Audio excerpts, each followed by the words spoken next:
Alright, so we're going to talk about the normal distribution first and the standard normal distribution. So regardless of where you're up, so I want your pens down and your eyes up.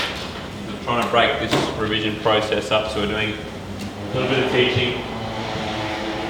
And it's not by random that I'm doing this. As we went through this last week, I probably saw this question or these types of questions cause us more grief than they should have.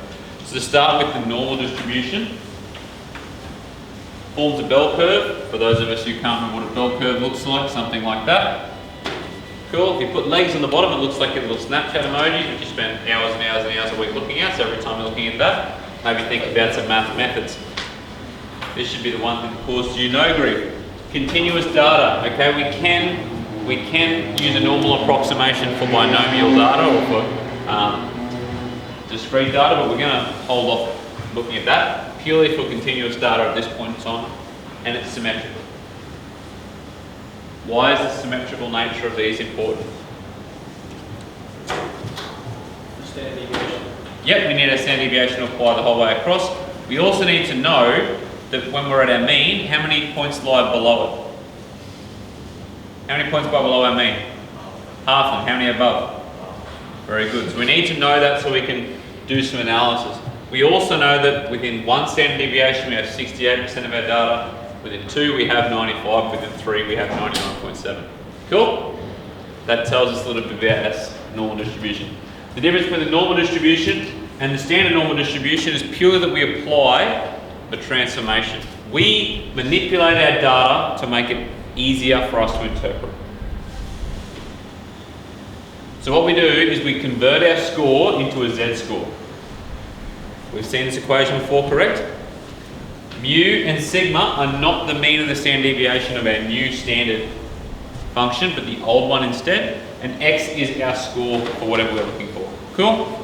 So if we were on a test and we wanted to know the z-score, the mean was 70, the score was 75, and the standard deviation was 2.5. 75 minus 70 divided by 2.5. Cool? Happy with that? Z-scores can be both positive and? What does a z-score of 0 mean? A z-score of 0 means you are in the middle, you're average. Cool? This distribution will have a mean of? What's the mean of the standard normal distribution? You should shove it in your calculator a whole lot. 0. And the standard deviation? 1. The z-score tells us what?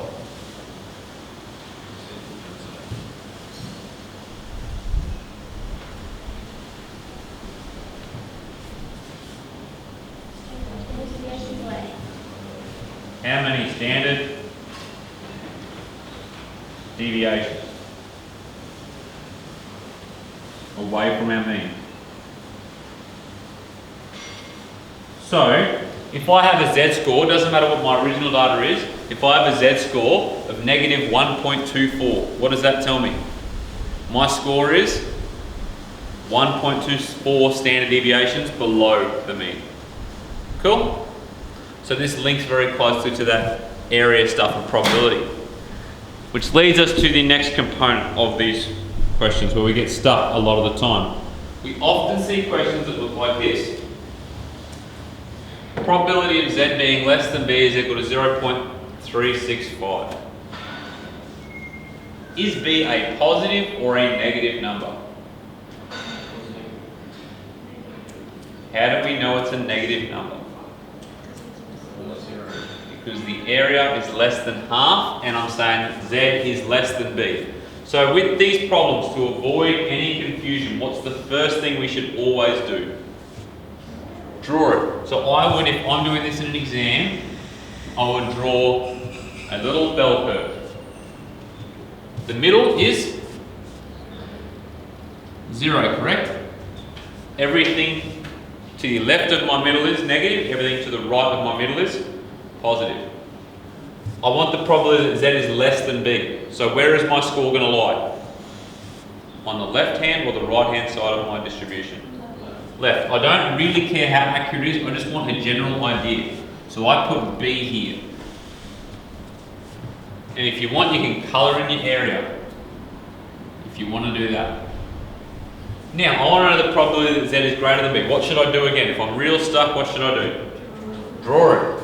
Do I know where b is? B is here somewhere, correct? I want the probability that z is greater than b. So what should I do? What does that area look like? More or less than a half? What's the total area?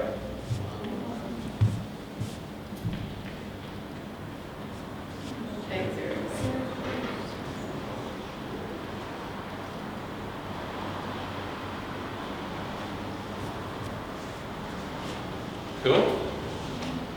So what are the things I'm really asking us to? What's the skill here? What's the key concept? What do I need to understand? There's two types of things with probability. First one is the sum of all probabilities equals 1, and the second is the old not A plus A. So the probability of something not occurring and the probability of something occurring should equal 1. So if I know the probability that it's less than B, 1 minus that will be the probability that it's greater than B. Cool? What about equal to B? What's 0? Why is it 0? Because it never really did it. Continuous data. Sweet. I'm going to leave those two up. You're going to do those in your books to prove that you can do it. They do get a little bit more challenging. Sometimes we might see this, and I'm going to give you 30 seconds to see if you can figure this out on your own. What would I do? I'm stuck again. What should I do? Take the work solution. There's no work solutions. These were made in the mind of a madman.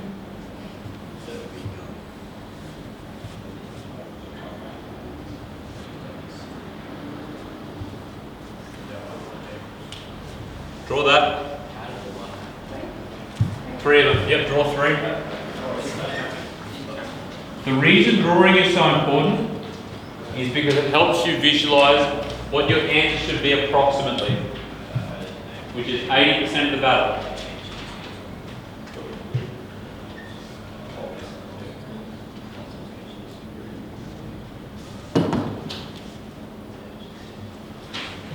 Ten seconds before I intervene.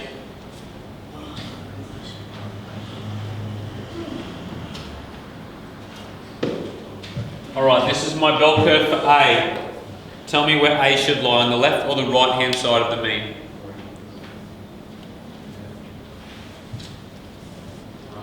Right.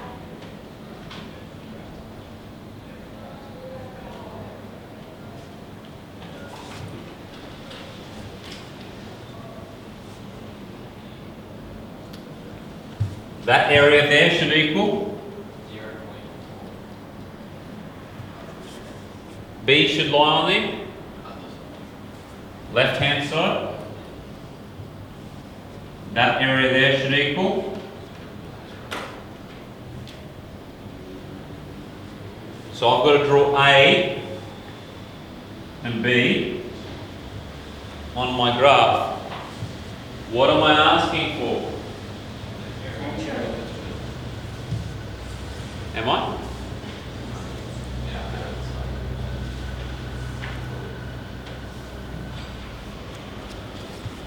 If you've done this one, do this one.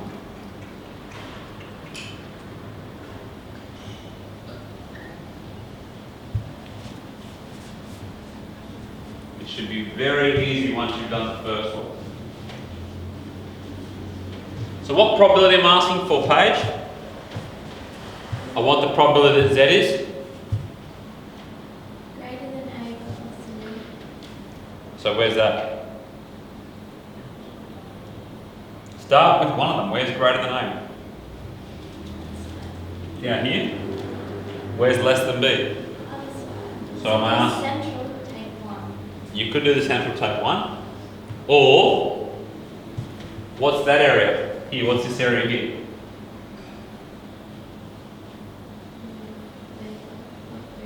How do you know that?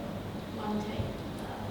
So wouldn't this be, I should have done this over here, I'll just rewrite it.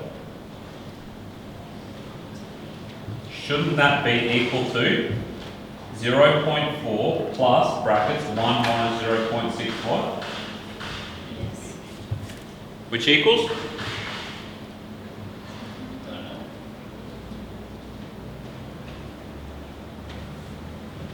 Who got that? Yes. Which makes the answer to question B.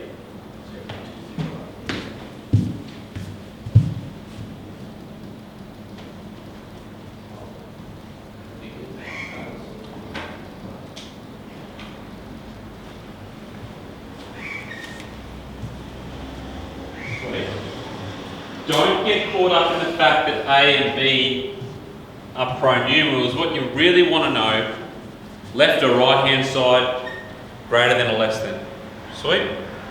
If the area is greater than 0.5, you go past the median. If it's less than 0.5, you go less than the median. That's as complicated as those questions can get. Are we happy with that? Cool. Let's keep going.